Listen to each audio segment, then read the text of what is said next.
Anna, grazzi tal-ilqajt l-istadina tagħna għal din l-intervista. Grazzi tal-li tajtuni l-opportunità. Ħanibda billi nistaqsik għalik x'inhi l-letteratura? Mela, il-letteratura li hija forma ta' espressjoni, imma espressjoni artistika. Palma hija forma ta' espressjoni artistika l-mużika, il-pittura, l-iskultura, l-arkitettura, jekk issir kif għandha ssir forma. Ġifieri hija forma ta' espressjoni li tilliberak, li tgħinek, li toħroġ minn ġo fik. Jiena il-veru letteratura tkun ħarġet mill-qalb u l-moħħ tal-propja tal-awtur. F'każ bħal dan, żgur li ma jistax ikun hemm plagiarism jew qed tikkopja. Jekk tkun veru awtentika l-letteratura, hija espressjoni awtentika imma wkoll artistika tal-awtur. U x'tagħmel il-letteratura li forom oħrajn ta' kitba ma jagħmlux? Jiena għalija dejjem il-letteratura kultant tkun forma ta' katarsi, ta' liberazzjoni. Jista' jkun xi inkobu, tista' tkun tkun taf bih sew, jista' jkun jinnaf xi biża sottili li tkun qed tinduna bih, imma tilliberak, hija forma ta' katarsi. U bħal eżempju li kienet waħda mill-aħħar poeżiji li ktibt u li veru illiberatni kienet meta mietet il-mama tiegħi. Ovvja meta titlef il-mama tiegħek aħna konna viċin ħafna ta' xulxin u ħassejta ħafna u kienu l-ewwel jumejn għax dinha fil-fatt li jisimha saħa naqra ċelebrazzjoni tas-sempliċità. Jumejn wara ktibta, jekk mhux l-għada jumejn wara. Emozjonijiet kienu għadhom friski. Ħafna friski u kont qed nagħmel ħilti biex nipprova nżomm kemm nista' l-moral u nipprova għax naf illi jekk ma nenx li nnifsi nista' notor taħt il-pis ta' dispjaċir u l-firda wkoll. U nkun qiegħda fil-kċina f'daqqa waħda x'inhekk jiġuni, ishom berqa il-poeżiji. F'daqqa waħda niġri nfittex karta, mela li kienet xi karta tal-kċina li nużaw biex nussu jdejna. U lapes u toħroġ isa sparata imma. U ħanaqrajilkom għax għal-qalbi ħafna u għamlet li bidla kbira fija mal-li ktibta. Mela jisimha ċelebrazzjoni tas-sempliċità. Dedika lil mama tiegħi li mietet fis-26 ta' Lulju tal-2012. Ma ħajtek kienet ċelebrazzjoni waħda tas-sempliċità. Qatt ma rajtek titħabbeb mal-komplikazzjonijiet superfiċjali li tant nies jedew bihom. U hekk kien il-passaġġ tiegħek għall-eternità. Kwiet, bla, mirfud blozza ta' ma ħabbejt, frabta li ma tintemx.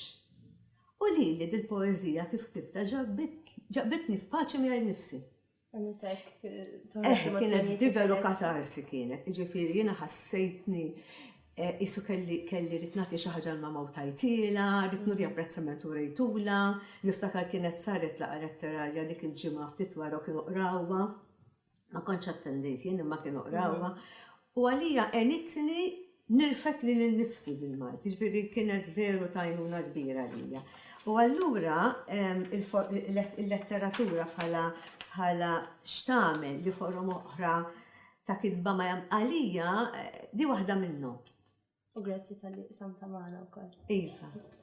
U xi distingwi l-lingwa tal-poeżija mill-lingwa f'kitba oħra? Inti tikteb ukoll il-proża. Iva. Il-lingwa tal-poeżija kif tara? Mela, il-poeżija, mela. Il-lingwa tal-poeżija, il-poeżija irid ikollha ċertu lirika u ċertu mużikalità. Dik kif nemmen jiena. Issa, il-poeżija vitali fiha l-iktar importanti huwa l-ħsieb. Ġifieri l-ħsieb huwa bil-forsu. Imma kif tesprim il-ħsieb, maġum mal-ħsieb, irid ikun hemm ċerta mużikalità u ċerta lirika. Inkella fl-opinjoni tiegħi, jekk tkun poeżija qasira u twila tkun kif tkun, imma ma jkollix il-lirika u ma jkollix ċertu dik għandu bl-Inglis flow, ċertu mużikalità, jiena li dik biċċa proża. Tista' tkun biċċa proża tajba ħafna, tista' tkun biċċa proża mhux daqshekk tajba, imma il-veru poeżija irid ikollha dal-karatteristiċi. U għalhekk nixtieq nissuġġerixxi dawk li jibdew jikbu l-poeżiji illi jaraw naqra il-metrika Maltija ta' Carmenu Vassallo. Jitħarġu naqra fih. Ma jfissirx li billi inti taqra l-metrika Maltija ta' Carmenu Vassallo tikteb bil-mod klassiku kollha jaqblu truf. Jien għandi minnhom li huma hekk, għandi minnhom li huma ferm differenti, waħda minnhom li għadni kif rajt. Imma it-tik, meta inti tidħol fih, tkun taf fejn għandha taqa' dik ngħidula il-beat. Tibda tinduna f'ċertu affarijiet illi meta tiġi biex tikteb b'mod modern, b'mod kif tesprimi ruħek, iżżomm il-mużikalità, jien nissuġġerih dak il-ktieb ta' Carmenu. Huwa żgħir, huwa isu pamphlet, isu bookleter, ktieb żgħir imma tajjeb ħafna. U tajjeb li l-poeti tal-bidu speċjalment jaraw x'hemm miktub fih. U kif tażel b'liema lingwa se tikteb jekk hux bil-lingwa tal-poeżija jew bil-lingwa tal-proża? Tkun għażla konxja? Issa il-poeżija tażilni u bil-lingwa tiġi kif tiġi, jiena nibqa' sorpriża bija nnifsi, bdejt nikteb żgħira ħafna. Kont għadni tifla, nkunu qed nilagħbu naqra xi poeżija ġifieri. U kelli tnem minnhom kont xi Form 3 naħseb kienu ġew pubblikati fil-Junior Digest, dak iż-żmien kien isu Reader's Digest, kien joħroġ l-Irlanda, ma nafx għadu xoħroġ, imma kien ismu Junior, kon ħadd pjaċir ħafna li għażlu. Imma dak iż-żmien tib bl-Ingliż. Ma nafx għaliex, hemmhekk ħassejt, għax il-poeżija tant tiġi kif kont qed ngħid Isabella, li inti jien naf kif tiġini dak il-ħin. Imma mbagħad bil-Malti li ħafna minnhom ġieli ta' kelli xi ħaġa bl-Ingliż. Imma l-biċċa kbira bil-Malti. But jekk qed nitkellem għal proża, jiena l-erba' romanzi tiegħi ktibthom bil-Malti. Jiena naf illi il-Malti huwa lingwa il sin rik ħafna, jippermettilek ħafna tesplora l-idjoma Maltija sabiħa ħafna, tespandi kif trid. Min jgħid li l-Malti mhux sejba l-kidba għax ma jafx il-Malti sew. Jiġifieri il-Malti jippermettilek tesperimenta, jiena fortunata forsi iktar illi twelid west Fraħal u għadni noqgħod fil-kampanja Fraħal, Siġġiewi. U allura stajt inkun mitħla minn żgħira tal-Malti mitkellem iktar pur, assolutament hemm kliem li tlifnieh. Ma fir-Raħal donnu hemm iżjed awtentiċità forsi. Ekku, speċjalment meta kont qed nitrabba jiena x'issa tant sar imħallat. Tant jiġifieri li issa kun għadija tisma' bl-Ingliż, tisma' anke lingwi, għax jiġifieri semmi ħafna taħlit. Imma meta kont għadni tifla u tfajla, kienu kważi nies kollha mis-Siġġiewi. U allura kont tisma' l-sin u dejjem affaxxinatni l-isim Malti. Barra minn hekk hija l-identità tagħna. Jiena dejjem nistaġeb u kelli ħbieb pereżempju mis-South America, mill-Peru, pajjiżi oħra. Daw ħafna minnhom tilfu l-lingwa tagħhom, pajjiżi kbar, u jitkellmu jew Spanjol jew Castellano jgħidula. U aħna Maltin żgħira u żammejna l-isim tagħna, hija l-identità tagħna. Barra minn hekk ukoll jiena nixtieq nikkontribwixxi għall-isim Malti. Hija l-idjoma tagħna li nitkellmu biha, li toħroġ iktar naturali u għalhekk nażel, imma l-poeżija tażilni ġifieri imma bil-Malti ħafna drabi qed niktibha. U inti wkoll kont parti mill-moviment aw mill-letterarju fis-sittinijiet. X'kien l-involviment tiegħek? Issa ħalli niċċara naqra din għax ħafna nies qed jitħawdu kull darba nispjega ilhom. Mela, jiena fis-sittinijiet, speċjalment lejn it-tieni parti tas-sittinijiet, kont involuta f'ħafna studju, jien dħalt żgħira l-università u kelli ħafna x'nistudja. L-ewwel nett nixtieq ngħid xi fisser għalija l-moviment qawm mill-letterarju. Il-moviment qawm mill-letterarju kien verament qawm mill-letterarju. Jiġifieri il-moviment qawm mill-letterarju għandi rispett kbir sirt nafu wara ħafna mill-kittieba li ħadmu ħafna fil-moviment qawm mill-letterarju. Il-moviment qawm mill-letterarju għala l-sim Malti, il-letteratura Maltija.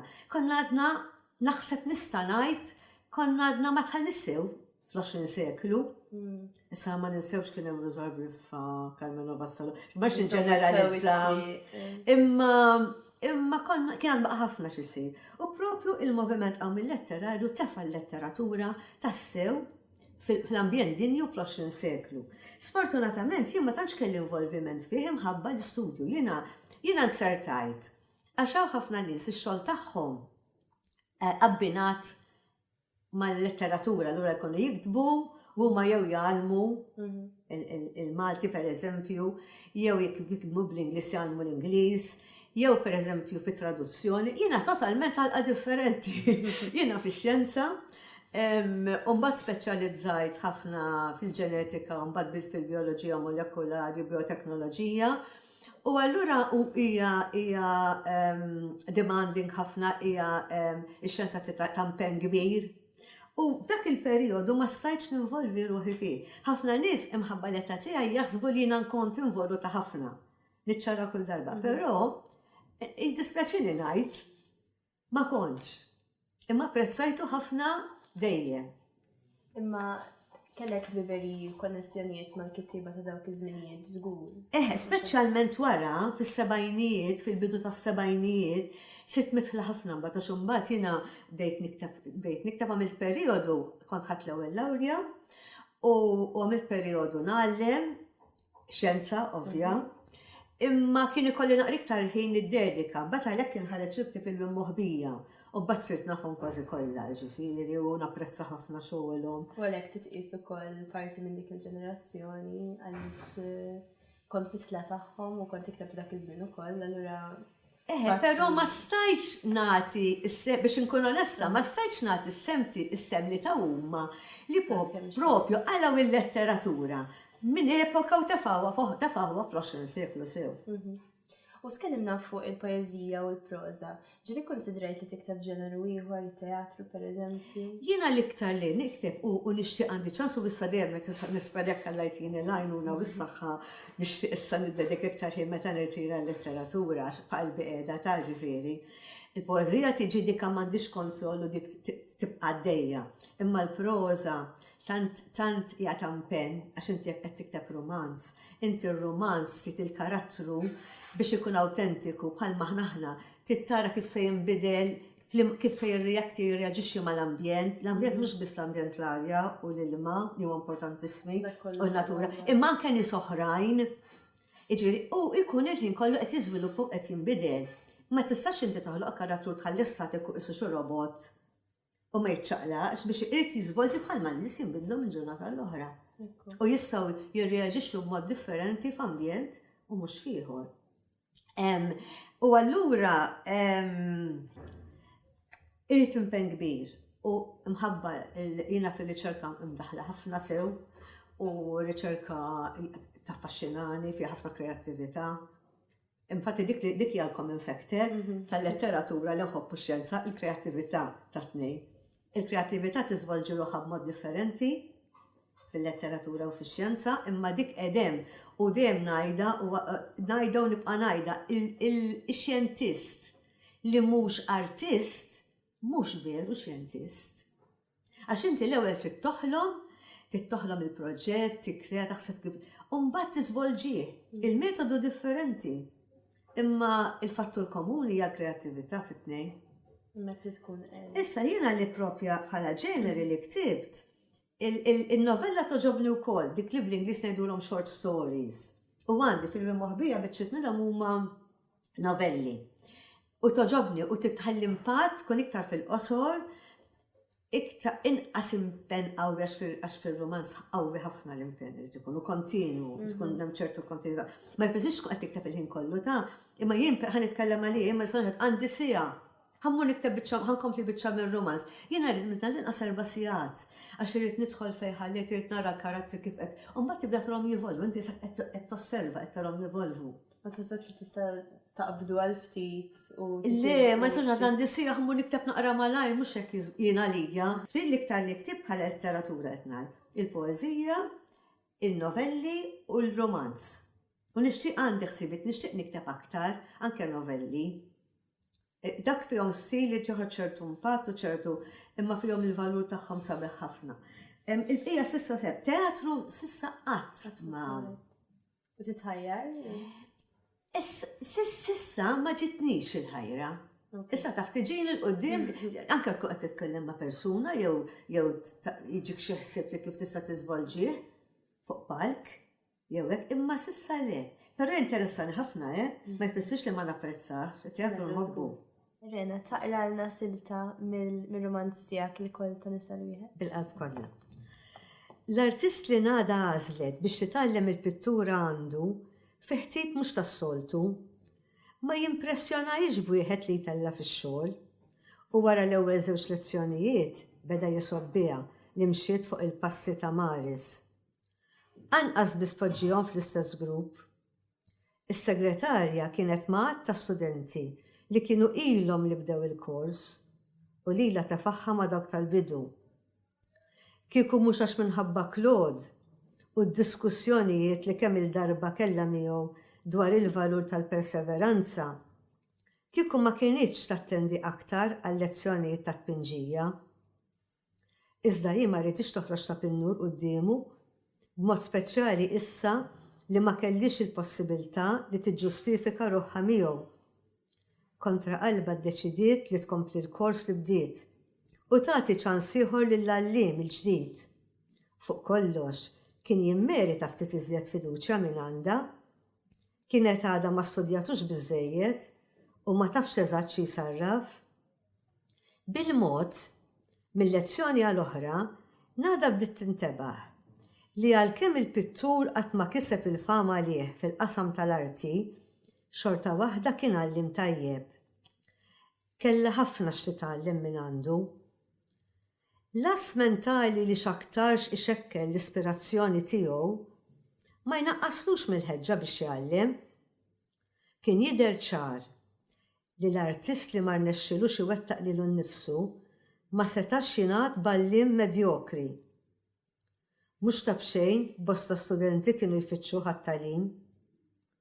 Kellu ħabta jnebbaħ u jħeġġeġ lil min għandu xi talent fl-arti biex jiżviluppah kemm jista' u jibqa' jsus wara dak li jkun sakemm jarah jistma' tassew il-kapaċità li kollu. X'kienu l-influenzi letterarji u artistiċi Maltin fuq il-kibri tiegħek? Issa, ovvju illi dak li jkun qed jiġri madwarek se jinfluwenza.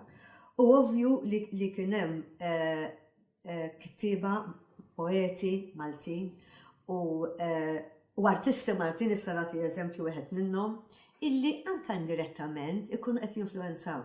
Jiena pereżempju għandi dik li ngħidula bl-Inglis soft spot ma' ħafna ħobba l-poeżija ta' Rożar Briffa. Forsi għax Rożar Briffa kien ukoll tabib, ġej mill-parti ta' xjenza wkoll, imma minn ċertu lirika, il-lirika illi tinħass. Issa, ieħor illi kiteb ħafna mhux poeżiji biss, naħseb f'kull tip ta' letteratura, Oliver Frigieri. Nsellimlu minnaw, mhux fil-letteratura, kiteb ħafna, imma għalija Oliver Frigieri huwa il-poeta. Il-poeżiji tiegħu meta naqrom, tant inħossni jekk qed jiddispjaċi ħax tilef l-ibnu meta kien żejjew tilef l-ommu, tant huma qawwija, jiġifieri daw jien mhux ħanikopja lilhom, għax jiena meta tiġini l-poeżija li tiġi isa berqa. U rrid immur niġi niktibha fit-tax karta u lapes. Ma nkunx niftakar rajt, imma ma jistax ikollix influenza ma jkunx hemm x'imkien, jien hekk nemmen, u jekk ikunu veru ħarġu mill-qalb u mill-moħħ u ħarġu hekk, bil-fors tiegħek irdu jkunu, ma jistax ikunu bit-timbru ta' ieħor. Pereżempju, fil-ktieb il-moħbija, għamilli daħla il-professur Peter Saracino Nglot, għallajtih il-ġenna li kien laqwa kritiku naħseb jekk mhux laqwa wieħed mill-laqwa net li kellna Malta, u kien semmi għall-poeżija ta' Rena Balzan. U fl-aħħar ikkonkluda qal fiha hemm xi ħaġa ġifieri fil-poeżija tiegħi hemm xi ħaġa mill-istess kwalità ta' slim fit-turrufnament li hemm fil-pittura tal-Alfred Kirkop. Issa jien sa dak iż-żmien ma kontx daqshekk mitħla, imma probabbli kontent għax wara mbagħad u naħseb kien jaf biha wkoll dan ir-riferiment għalih, beda kull meta jagħmel esibizzjoni jistedinni u jiena immur bil-qalb kollha irid ma nkunx nista' biex ma mmurx. U veru toġobni l-pittura tiegħu, veru hemm affinità fil-pittura tiegħu, Fatti fl-uffiċċju għandi riproduzzjoni żgħira hija Carl sabiħ tal-pitta waħda mill-pitturi tiegħu. Jista' jkun li kontrajthom qabel. Jiġifieri influenzi. Ikun hemm bla ma taf. Bla ma taf, imma ma jfissirx li għax hemm l-influenzi. Inti se tikkopja għal dik imbagħad ma tiġix il-poeżija awtentika tiegħek. Tiġi dik li ngħidu bil-Malti ħobs mimotu. U barranin. Issa barranin, mela. Biex intik naqra l-isfond ta' ħajt il-background tiegħi, jiena rajt ħafna. Għax jiena ta' xi 10 snin, jew 11 sena skoprejt il-seħer tal-qari. Dana il-qari, imma seħer għalija kien, tista' tmur tara dinit mingħajr ma tkun sifir qed tara postijiet differenti qed taqra u tidħol fil- U per eżempju, dajra kont, għax saħ 15 sena, rajt il-Charles Dickens kollu. Sir Walter Scott kollu. Kont rajt ħafna kodba, issa nista' ngħid li minnhom daw, per eżempju, Charles Dickens li jaffaxxinani fid-diskrizzjonijiet. Kont ngħid imma kif jgħidu bċit minni seqraw l-istorja u jaqbżu d-diskrizzjoni ta' Charles Dickens. Hemm il-ġmiel, per eżempju, A Christmas Carol, għadni sallum. Isni tifla żgħira, naqraħ kemm naqraħ nieħu pjaċir. Isni dejjem nistenna. Ieħor tip ieħor li wkoll rajtu kemm il-darba ma nixbaqat naqra huwa Wuthering Heights ta' Emily Bronte. Jiġifieri dawk Thomas Hardy kollha rajthom tiegħu għandu The Woodlanders, tibda tħossok parti mill-wood inti, mis-siġar. Sir Walter Scott Kenilworth rajthom kollha kważi tiegħu, imma daka baqa' jiġifieri kollhom xi ħaġa, imbagħad Khalil Gibran, The Prophet, dak Oxford, Sir Tewer tal-kitba tiegħu veru jaffaxxinat. Hemm ħafna Edith Wharton, Dostojevski, bidilli attitudni li għax influenza għandha l-kitba ta'. Jiena meta kont għadni, mhux żgħira issa, imma kont my early 20s. Jiena kont nemmen fil-capital sentence. U ġieli argumentajt, kien hemm kollega tiegħi konna nagħmlu flimkien, kien ikollna argumenti twal. Għax jiena nemmen fiha li minn qatel il-ħadd ieħor, ħaqqu jieħu l-pena tal-mewt. U wi kienet tipprova tinkonvinċini, kienet ukoll prokuratur legali, barra li kellha l-bijej u konna imma ta' xejn. Naqra didiet l-idiota ta' Dostojevski. U hemmhekk iġiblek ix-xena ta' xi ħadd quddiem il-firing squad. U jġiblek xi ħoss minn xi xagħli. U minn hemm jien biddilt il-viżjoni tiegħi totali rigward is-sentenza kapitali. U hekk għadha ħadd m'għandu dritt inneħi l-ħajja ta' ħadd ieħor. Għall-ebda raġuni. Ġiri affettwa. Ara kemm il-kidba kemm jista' jkun hemm influenza. Kbira l-influenza. U mbagħad għadda żmien u jiena s-soltu meta naqra ħafna kitba ta' awtur, għax rajt anke ta' Camus, Franċis joġobni immens, jiġifieri rajt ħafna tipi differenti, Tolstoj. Jiena mbagħad nistudja l-awtur. Meta nkun qed ninduna li qed naqra ħafna kodba tal-istess awtur, ngħid ħanara naqra sew u dħalt f'ħajtu. U mort anke kont St. Petersburg u mort fejnu kien ikkundannat għal-mewt mid-żgħar u ħafrulu quddiem il-firing squad. Allura stajt nifhemu minn xi xadda. Għalhekk meta kien qed jikteb l-idjota u rrakkonta dik il-biċċa ħarġet daqshekk qawwija għax għadda minnha. Jiġifieri hemm effett qawwi ħafna. U kif bdejt tikteb? Għattilna konta dek żgħira? Iwa, dika kif bdejt nikteb. Asnaf, għal-poezija bdejt niktibha veru żgħira. Veru żgħira ġifieri. Jiena niftakarni nilabu. U mbagħad kultant naqra xi poeżija ma nimpressjona l-ħadd l-allegri ġifieri waqas il-bib li kien ikolli. Issa xi logħba. Il-poeżija ġiet asnaf ngħidlek kif bdejt. U għadlek kultant niskanta għax bl-Ingliż, imma kienet l-ewwel ftit poeżiji bl-Ingliż. Imbagħad kont għadni żgħira wkoll bdejt nitħajja nikteb xi romanz. Xi romanz ta' xi adventure, hekk xi avventura. Imma kien ikolli bdejt l-istudju, mbagħad ġifieri s-sekondarja kont nagħmel qatt ma kelli riparatorju. Dak iż-żmien kien ikollu riparatorju minn jieħel minn xi wieħed qatt ma kelli għax is-sajf irid ngħaddi barra li kont ħobb is-suġġetti għax anke l-lingwi kont nħabbhom ħafna barra xjenza. Imma kont is-sajf iridu biex noqgħod naqra. Naqra letteratura. Żgur biex kien kont lift impatti. U imma mbagħad kont għadni zaħira wisq. U għalkemm kont uħob dak iż-żmien fuq avventura kieku għadni li ftakarni bil-Inglis ngħidu dabbling minn romantizmu Black Island. Affarijiet ta' tfal. Imma mbagħad hemmhekk ma kienx beda l-veru kidba tal-romanzi, dik wara mbagħad ġiet.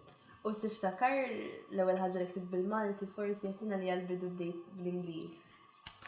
L-ewwel poeżija li ktib bil-Malti. Għasna f'majt eżatt. Naf illi pereżempju jiena nħobb ħafna l-ilwien. Għandi nepotija żgħira ġieli tgħidli li ma l-iktar kulur joġbok tgħidli. Li ma l-iktar lewn joġbok, tgħidli l-Ingliż ħafna darba, x'kont tant it-tfal taf inti jaraw dawn jaqraw il-kartun żura. Tgħidli jiena my favorite is purple. Ngħidilha jien hi kollha nħobbhom l-ilwien, basta jkunu mlaqqejn tajjeb ħafna. Basta jkunu well-meshed. Infatti, dan it-tip il-moħbija, l-ewwel poeżija tiġbor kollox f'dal-ktieb u għala jismu il-moħbija. Jisimha il-moħbija, naħseb dillu neka waħda li nafa bl-amment, ma ħanaqra. U tajtek, kara, nifli u nsib, seħel il-moħbija fil-qalb tal-poeżija. Din għamil żmien twil ma nistax naqrax ta' emozjonali. Fil-qosor daqshekk qasira u żmien twil ma nistax għax tiġbor kollox. Jiġifieri ma nafx ngħidlek imma jekk kienet minn tal-ewwel żgur. Imma ma nafx l-warda forsi, ma nafx nista' ngħid eżatt. U li mill-ġurnata għadek tikteb? Il-poeżija dik meta tiġi. Jiġifieri ma kienx hemm xi żmien li waqaf. Dika meta tiġi. Tista' ddum sena, tista' ddum xahar, tista' ddum ġimgħa. Spontanja. Inkun qed nara xi ħaġa, darba minnhom kont għaddejja mill-kulutura hawnhekk fl-università. U għasfur żgħir qatt ma ġiet ippubblikata, da ma ġietx ippubblikata din, ma nafx ngħidilek bl-ammentu mhix għandi, imma qalbi ħafna. Jimxi qudiemi mixjit, ma kien hemm ħadd, kien naħseb ma kienx jew xi holidays tal-istudenti u għaddejjin u dik kienet ċena. Li ġabit li poeżija, x'ma ma nistax ngħid. Tista' tkun li ċkien ħaġa. Tista' tkun li ċkien ħaġa li ħafna nies qasin jindunaw pereżempju. Imbagħad il-proża tkun ilha tinħema u mbagħad jiġifieri kif għatlek l-iżvilupp ta' romanz huwa differenti. U allura dawk issa ili naqra ma nikteb proża. Nixtieq ta' imma dejjem qed nispera forsi meta nirtira jkolli iktar ċans. U hemm xi żmien però meta waqaft tikteb forsi ħadd xi deċiżjoni. Le, dik parti jiena ħassa ma nistax ngħid. Le ma niktibx iktar. Għandu ħila l-għada nikteb. Le qatt marta dik. Anzi dejjem bix-xewqa. Dejjem li nsib il-ħin biex nikteb. U tidentifika perjodi differenti fil-kitba tiegħek? Bil-fors, għax inti meta jkunu perjodi differenti f'ħajtek, inti tkun għaddejja minn esperjenzi differenti. Allura inti bil-fors illi kodba li nkidbu qed ħan nitkellmu poeżija ta' dak il-mument qed tirrifletti dak il-ħin toħroġ l-emozzjonijiet tiegħek kollha kollox dak il-mument. Imma anke meta tikteb jiena r-romanzi ħadu l-żmien għax jiena lija l-importanti għalija il-romanzi psikoloġiċi. Għax jiena m'iniex psikologa imma nħobb nidħol ħafna kif jirreaġixxu n-nies bejniethom.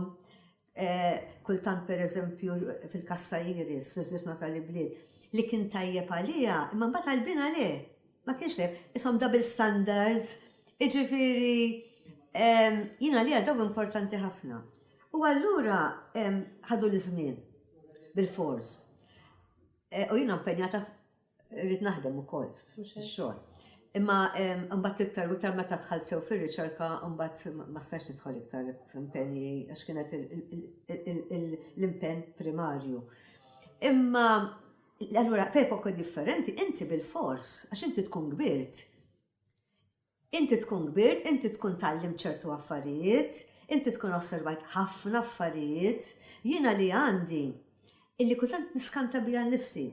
Għax inkun naf, pereżempju nkun qiegħda f'ambjent, ġieli nkun f'airport, inkun fejn inkun. Imma mbagħad jgħaddi żmien, tista' tgħaddi sena ta' jew sentejn. Unkun qed nikteb xena ġo romanz u niftakar.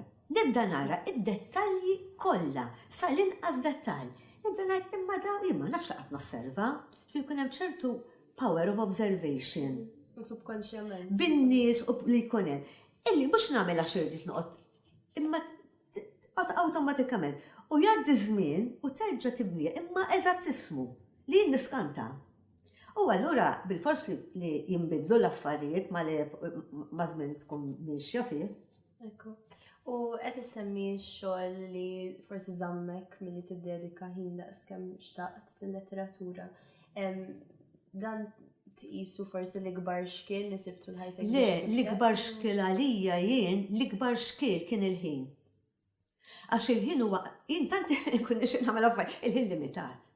Il-ħin hu dak li hu, u qed nitkellmu fuq affarijiet li huma ta' impenn kbir, tkun iffokat kollok kemm int, kemm fir-riċerka u kemm fil-kitba. U allura wara ċertu żmien inti tgħejja mbagħad, ma nistax ngħid ħa nagħmel ġurnata fir-riċerka.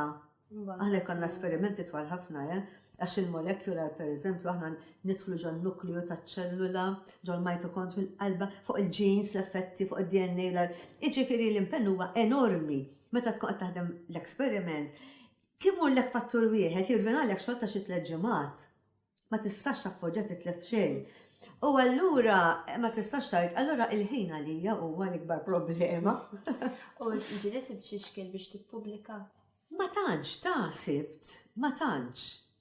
Fil-karriera tiegħi, fil-karriera xjentifika, aħna nimmiraw għal top journals, top net, dawk joħorġu barra minn Malta Globe, top, ġifieri. U għandi sodisfazzjoni li għandi f'ċertu ġurnali li huma mill-aqwa li hawn, ġifieri. Fil-każ ta' kitba ta' letteratura ma sibx diffikultajiet le. Forsi wieħed ħadlek naqra iktar żmien, ma kellix problemi biex ippubblikajt. U issa kollha out of print, Il-problema li għandi bħalissa jien jitolbuni jgħidu li kemm nixtieq naqra dak u kollha qegħdin anke pereżempju il-kol ta' nisel wieħed dak ħarġu żewġ edizzjonijiet. U ħarġu f'xulxin naħseb? Le, mhux f'xulxin ħafna, kien hemm naqra għax imbagħad dak studjaw ħafna l-A-level u anke l-università u imma tnejn out of print. Qed tifhem fiż-żivna tal-ibliet issa ġie out of print imma għax għamel ħafna kien buġelli ħafna. Għalhekk kien għad baqa'. Issa fil-kol ta' nisel wieħed ġie maqlub bl-Ingliż minn Antoinette Patch, Bonds in the Mirror of Time, anke għand l-Amazon, minn fuq l-Amazon jista' jinxtara liberament u anke mill-ħwienet naħseb imma hemmhekk qiegħed żgur. U issa għandi fiż-żivna tal-ibliet qed jiġi tradott diġà qiegħed għand il-publisher għall-editing insomma wax-xogħol li jitlob. U traduzzjoni hija importanti ħafna, importanti li jkollna nies intiżi fit-traduzzjoni. U kif tħossok hekk li xogħol tiegħek jiġi tradott tal-lingwa oħra naħseb huwa ħafna tieħu pjaċir. Pereżempju di ċelebrazzjoni tas-sempliċità waqt li konna fil-Mediterranean Literature Festival Elizabeth Grek qalbita fil-Franċiż u jaqrajta bil-Malti u jaqrajta bil-Franċiż ħadd pjaċir ħafna. Iktar. Li tieħu sodisfazzjoni u għax tilħaq iktar nies imbagħad. Eżatt. U x'fisser dik li tkun mara edha tikteb fi tradizzjoni letterarja forsi daqsxejn patriarkali nistgħu ngħidulha. Jiena kont fortunata li missieri għallet il-ġenna l-papa tiegħi kien veru bniedem progressiv. Jiena kont ngħid missieri huwa bniedem li qed jgħix għax tant kien avangard.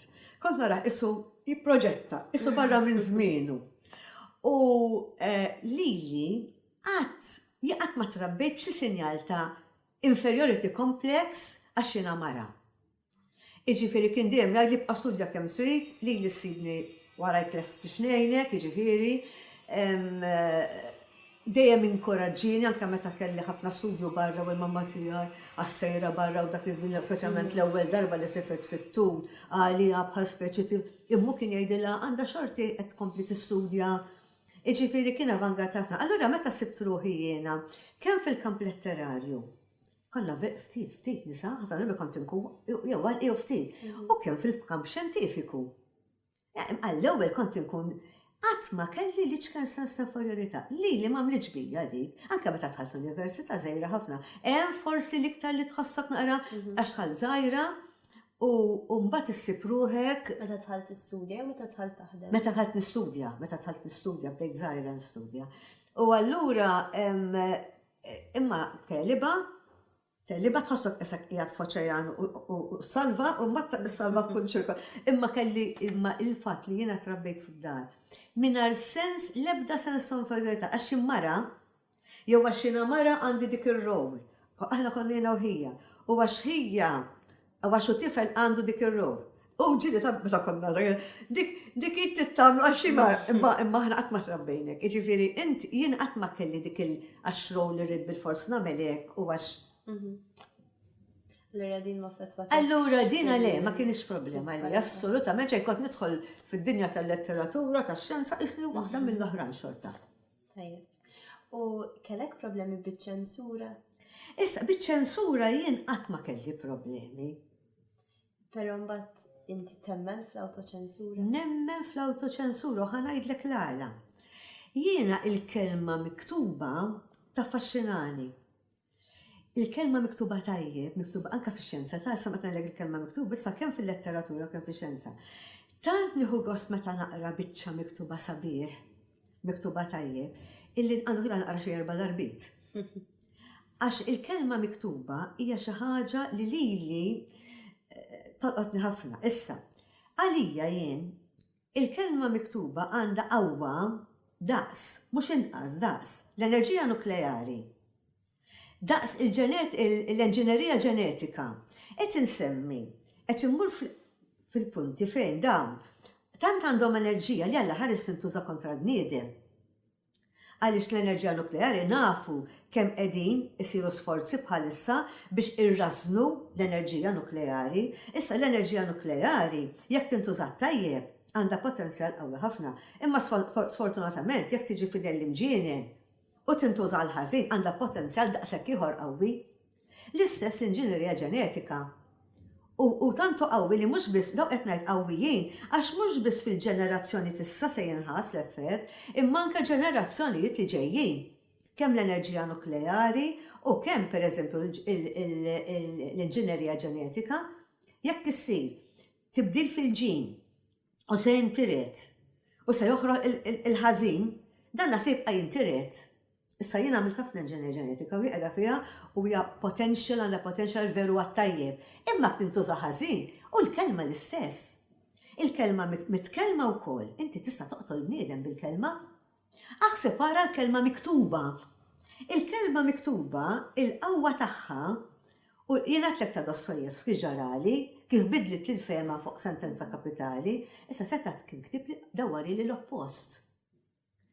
Il-kelma miktuba mhux biss se taħdem fuq minnu issa, imma se taħdem fuq ġenerazzjonijiet li ġejjin. Ħatibqa' jibut l-awtur nitilqu aħna imma il-kelma miktuba hemm ħatibqa'. Jiġifieri hemm responsabilità enormi. U ma ninsewx illi n-nies li ħajaqraw at the other end mhux kulħadd moħħu jiflaħ l-istess. Jista' jkun bniedem illi jista' jkun hemm nies li ngħidula bl-English word mentality, mhux qatt għandu moħħ.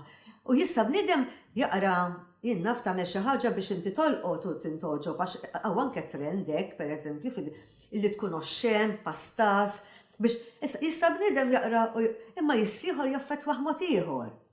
Jiġifieri u dana ħatibqa'. Tista' ddaħħal jien naf ċertu biża' ċertu illi bniedem se tagħmillu tajli allura inti se tinibita lilek innifsek. Mhux tinibita lilek innifsek, imma nemmen fl-awtoċensura, jiġifieri inti titesprimi lilek innifsek. Imma tesprimi lilek innifsek jista' jkun li ma tkissirx il-ħadd ieħor. Illi nintrefgħu għax l-arti fi nifisha sabiħa. Il-ġmil tal-arti, l-estetika tal-arti, li terfa l-bniedem, toħroġ it-tajjeb fih, televaħ. U nipprovaw kemm nistgħu, ġej nemmen iva fl-awtoċensura, u ġili wara, u ġili xi ħadd tgħaddili xi kumment, u erġajt rajt, u għad pereżempju kellu raġun. U tibdilha? U stajt, mhux bdilti xorta ħareġ il-ħsieb, imma setat kienet naqra, u sajt għamilta naqra iktar, jiena nemmen fija. Jiġifieri fuq l-istess suġġett nista' ngħid temmen tagħti każ ħafna tal-udjenza tiegħek. Jien meta nkun nikteb, Taħseb ma nkunx qed fl-udjenza? naħseb jien meta nkun qed nikteb jiena u l-karattri. Il-poeżija dik kif toħroġ dik żgur li m'hemmx ċans. Issa, ir-romanz jiena l-karattri jkolli f'moħħi, jisni qed nara kif se jevolvu, kif se jiżvolġu, kif se jirreaġġaw. Jien ma nkunx qed ngħid, imma meta tiġi għal ċertu sitwazzjonijiet, tara naqra sew. U meta wara mbagħad inti taqra lilek innifsek, anka meta tkun ħatkompli tittara fejn ħallejt kif wasal. Jiena nemmen, jiena inżomm f'moħħi, issa jiena qed ngħid opinjoni tiegħi hawn min ma jaqbilx biha totalment u hawn min qed jgħid li jiena b'daqshekk qed noħloq. Jiena nemmen fil-qawwa m'għandi l-ebda dubju mill-qawwa potenti tal-kelma miktuba. Qed ngħidlek qabbilta mal-enerġija nukleari u mal-inġinerija ġenetika. Illi huma l-lum this food is not genetically engineered. Issa, sfortunatament, hemm ħafna affarijiet li huma tajbin. Imma isir minnhom kultant il-press tagħmel biex dan, u mbagħad in-nies qed jara u għalih kollox ħażin. Genetic engineering ħażin, kollox ħażin, mhux hekk ikun. Imma għalhekk irridu noqogħdu attenti għax il-kelma sabiħa, il-kelma miktuba sabiħa, imma mbagħad tittara Kif ħatuża? tittara għax qed ngħidlek nisilqu aħna u tibqa' dikta u jibqa' l-effett u ma ninsewx wara għax inti dak il-ħin inkun qed tikteb, imma ma ninsewx illi fl-udjenza illi min qed jara l-qudiem u minn ġej mhux kulħadd u għandu dispożizzjoni l-istess, mhux kulħadd huwa psikoloġikament l-istess, mhux kulħadd huwa moħħu jiflaħ l-istess. Ok, u taħseb li hemm element autobiografiku fil-kidbiet tiegħek diġà qrejtilna poeżija li kienet issa. l-esperjenza tiegħek. Mela, fil-poeżija ħriġt, issa fil-proża jiena nemmen ukoll u wara narawkom illi f'kull karattru li toħloq, anke f'dawk li huma antipatiċi u f'dawk li ikun hemm naqra minnek. Jiġifieri inti mhux m'għandi xejn autobiografiku, imma kemm fil-protagonista ewlenija u kemm xi naqra minnek għax aħna kollha għandna tajjeb u l-ħażin, ma nistgħux noqogħdu nippimpontjaw subajna illi għax naraw il-ħażin ta' ħaddieħor u tagħna jsu kollox tajjeb, aħna kollha għandna tajjeb u l-ħażin. U rridu il-ħin kollu nipprovaw nelevaw it-tajjeb u naqsu ħażin. Allura jiena nemmen u illi fil-karattri kollha jkun hemm facets Ġejjin minnek. ma jkunux autobiografiċi imma ftit jew kull imkien ikun hemm. U tkellimna ħafna wkoll fuq ir-riċerka xjentifika tiegħek. Kif tħoss li jenitek fil-kitba? Issa, il-kitba xjentifika, xerka xjentifika hija differenti. Li forsi jenitni, jiġifieri anke meta tikteb il-kitba xjentifika u jiena nemmen ukoll mhux biss li x-xjentist irid ikun kittieb, mhux biss irid ikun artist, imma jrid ikun kittieb tajjeb. Għax jekk inti ħdimt ħafna fil-laboratorju u għamilt ħafna xogħol u xogħol li jista' jservi l-umanità u jużaw ħafna darbi nkunu qed naħdmu fuq basic research minna u dak irid jibbildja mbagħad biex joħorġu l-iskoperti l-kbar. Aħna kulħadd marbut wieħed mal-ieħor għalhekk jiġu pubblikati u jaqraw mix-xjenzjati l-oħra. Issa, allura x-xjentist tkun kittib tajjeb. Għax inkellek tagħmel ix-xogħol u ma tikbux tajjeb. Twassal li tikteb. Però differenti, għax inti tkun ġaħħaġet kif għat il-kreattività qabel meta inti ħlomt bil-proġett, det taħseb kif se twettqu, det timplementah, det tara l-esperimenti, det tosserva u tinterpreta. Allura meta qed tikteb għandek ħafna mix-xogħol lest u qed tikteb meta qed tikteb il-letteratura qed tikteb dak il-ħin. Taħseb u tikteb dak il-ħin. Jiena billi naħobb ħafna roman psikoloġiku, psychological novels għalija importanti ħafna u kif jirreaġixxu n-nies bejniethom, kemm il-main character u anke l-karattri l-oħrajn, kemm il-prinċipali u anke l-oħrajn. Allura l-osservazzjoni u l-profondità u kemm tinżel l-isfel tkun very deep, fonda ħafna. U dik hija importanti fix-xjenza. Allora jista' jkun fix-xjenza ħadd training tajjeb ieħor, komplejt inżid, ma' sens osservazzjoni li huwa kritiku għax-xjenza u anke kemm ninżel fil-font hawnhekk fil-każ ta' karattri ta' kif jirreaġixxi, naħseb minn hemm. Mhux fil-kidba. U kif taħseb li dak li kien qed jiġri madwarek jew li qed jiġri bħalissa madwarek jaffettwa l-kidba tiegħek? Bil-fors, għax aħna maħniex robots u kif qed nispjega aħna u mexxin issa waqt li qed nitkellmu. Li jiġri madwarek jekk ma jinfluenzakx tkun isek xi ħadd jekk inti ħaj. Maqtu. Jekk inti ħaj, sakemm inti xi ħadd li qed tgħix f'dinja għalik u maqtuħ kompletament, il-letteratura hemmhekk tista' toħroġ immaġinattiva u tista' tiżviluppa ħafna l-bot, għax pereżempju jgħidu Emilio Salgari li kiteb Sandokan qatt ma siefer, imma tgħidx kemm kiteb Forest u Ambjenti kien jaqra ħafna u jiġifieri, imma naħseb anke kif tkun taqra tittara x'qed isir madwarek. Jiena pereżempju nħossni fid-dmi li nsegwi l-aħbarijiet mhux ta' Malta biss anke tad-dinja x'qed jiġri. Għax mhux fid-dinja qed ngħixu. Ma tistax tanqata' jiġri dawn bil-forsi jkollhom effett li jkollu madwarek. Naħseb dik tagħmilha l-veru letteratura li minna mbagħad anke meta jgħaddi nkun se tara fi dak il-perjodu ta' żmien x'ġara u ma ġarax. U kif tħares? Biex ninżid naqra din, pereżempju fiż-żifna tal-ibliet hemm il-konflitt qawwi ta' mara li trid toħroġ taħdem. Allura dak iż-żmien. Karriera, imma mhux toħroġ taħdem, dina kienet rabbiet żewġet żgħira u kellha raġel sinjur, jiġifieri qatt ma ħadmet u mbagħad kienet tixtieq tistudja u isu ma kellix imbutta għax ma kien joqosha xejn. Insomma mbagħad iżwiġ ma rnexxiex u raġel kien miet u ħallilha flus, imma mbagħad setgħet bdiet tiżvolġi li kienet propju il-karriera tagħha. U spiċċat li ħadet intrapriża farmaceutika u mexxieta. Imma tittara l-konflitti u tittara kienx hemm konsegwenzi. Allura aħna billi għaddejjin bħalissa fażi ta' taqlib. F'ċertu pajjiż imxew iktar minna, f'ċertu pajjiż qas minna, meta l-mara dieħla fil-karriera imma karriera bis-serjetà. Mhux karriera li taħdem tikka. Karriera li tkun karriera meta tkun karriera bħalma fil-kassef hija demanding, hija tampen kbir.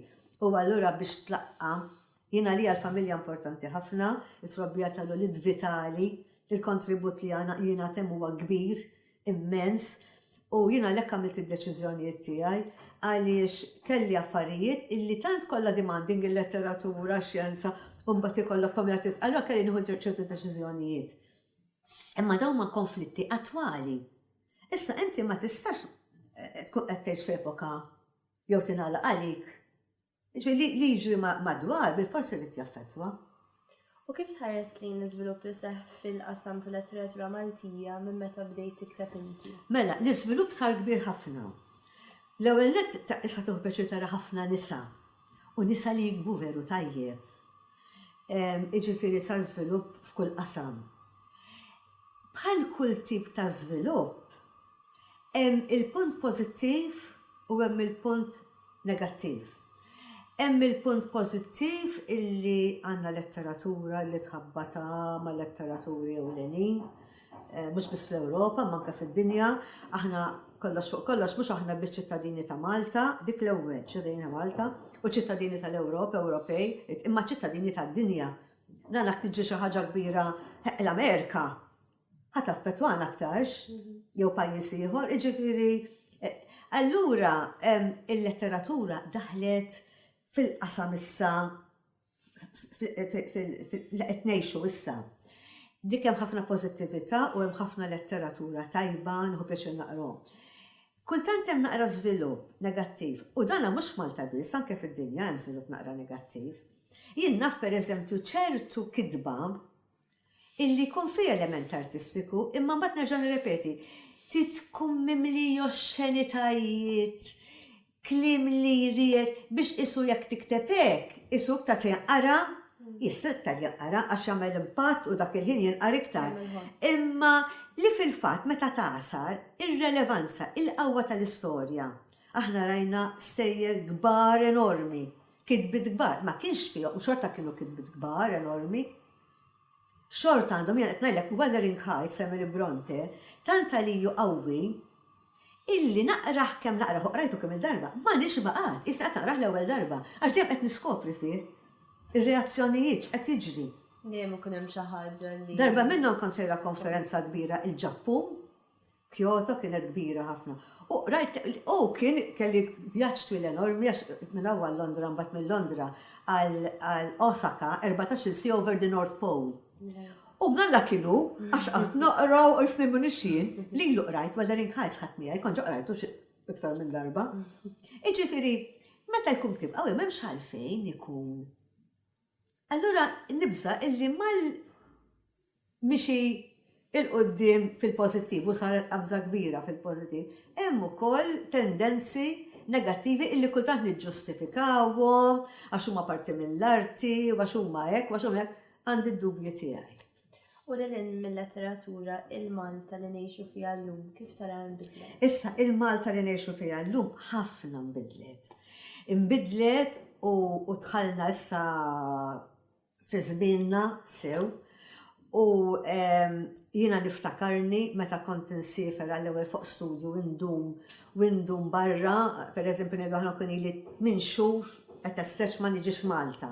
U mbagħad niġi u nibda ninnota, pereżempju meta kont Milan li kienet il-qalba tal-moda ta' kollox, iċ-ċentru u kont ngħid imma kemm inħoss li għadna, ġifieri fis-sittinijiet konna għadna naqra. Imma issa ma nistax ngħid hekk. Ġifieri issa mxejna, issa kit tkun Raħal, kit tkun Belt, kit tkun Malta, kit tkun Londra, kit tkun.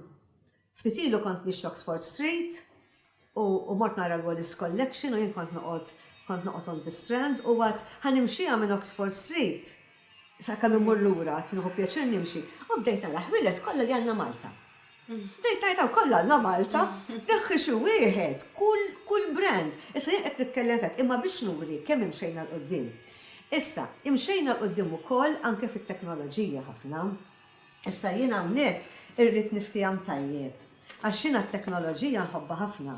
Jiena omri kollu ġo teknoloġija u ġo l-bioteknoloġiji issa il-snin kbar. Però il-progress u l-iżvilupp irridu noqogħdu ferm attenti għal ħas ma sarx. Irid ikun sostenibbli u meta ngħid sostenibbli dina kelma li juża kulħadd. Imma sostenibbli veru qed nitkellem hawn, jiġifieri ma nitilfux l-identità tagħna, il-valuri tagħna, l-ambjent tagħna, in-natura.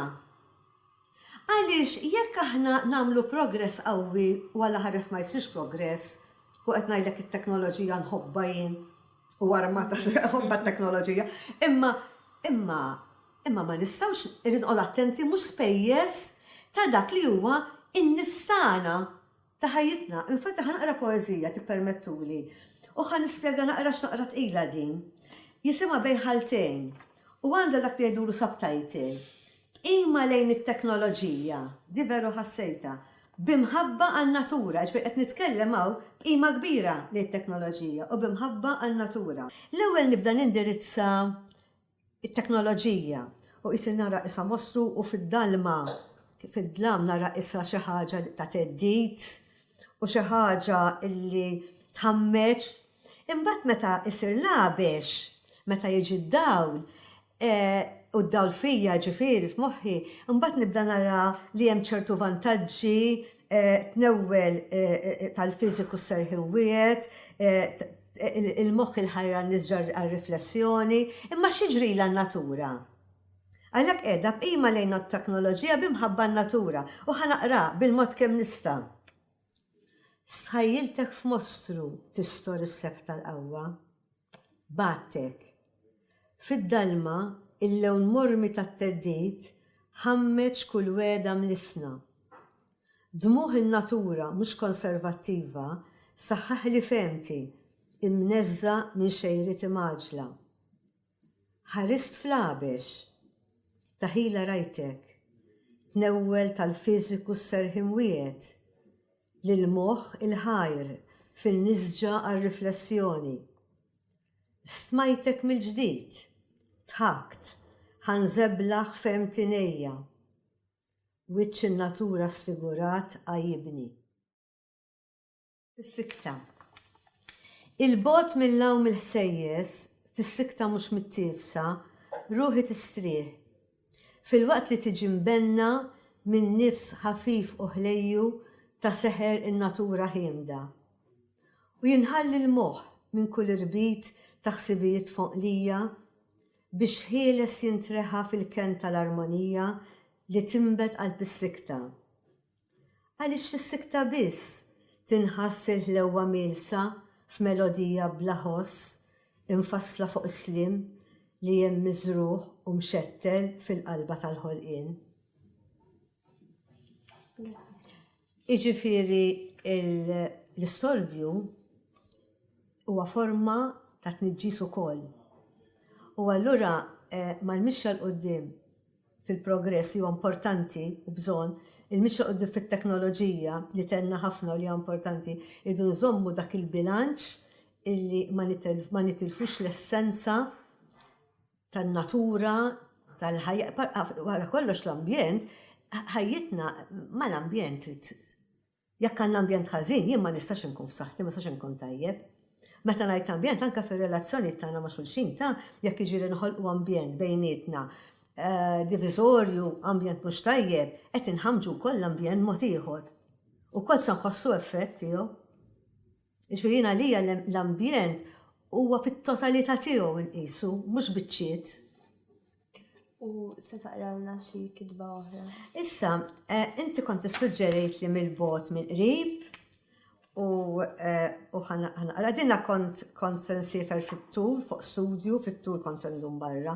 U allura taf inti qed tara mill-bot, u mbagħad mill-qrib kienet bbażata metafora, imma bbażata issa metaforika, imma bbażata fuq dina taf inti kollok ċertu ansjetà, ċertu biża sejra żmien twil, min jgħidlek post sabiħ, min jgħidlek mhux, min jgħidlek allura mill-bot mill-qrib. Mill-bot, medda ta' il-masafi, fil-firxa tiegħu mhux imġeddet għax qatt mittiefes. Il-ħaġar żgħar bla mdaqqas ma jafx wieħed arponot misluta li ċartu bla ma jdewwu il-qijan ta' saqajntarja qatt ħafja qabel. Il-blat imdendel jedded bla sabar f'xenqa li jwettaq ħieles l-amar tal-gravità. Ix-xemx indifferenti. Mill-qrib miraġġ, bla simetrija l-ħaġar, mimli iwiet is-serħ għalkemm mhux dejjem. Fil-kensibel imsaħħan tal-blat tittaffalera. Fil-font mistur l-istima bla tixjir fl-arfin tar-realtà. U allura meta mbagħad wieħed jara r-realtà jistiktar jifhem mill-bot jidhru mod l-affarijiet kif ikunu fl-attwalità tagħhom, fir-realtà tagħhom. Hija metafora dina il-poeżija. Ma nafx ix naqra l-imnajdra. Lina l-imnajdra għalija post importantissimu, għażiż ħafna, ħafna, u rridu nibżgħu għalih ħafna, uniku ħafna, m'hemmx għalfejn, imma veru kif naqbad ngħid maġun mal-eżistenza importanti ħafna lina. Imnajdra.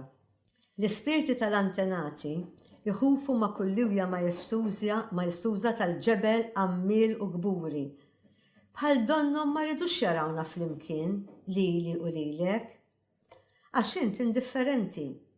U nislek ma jorbotx mal-ħaġna li tnixxi minn ruħi, waħda minnhom sal-iħnet tal-eżistenza, u nagħlqu l-bibien, qawwija x'ma jidhrux, bla rbit u ħsejjes, u ntrefal fuq it-tempju ħaj, bil-ken li ssawwar miegħi.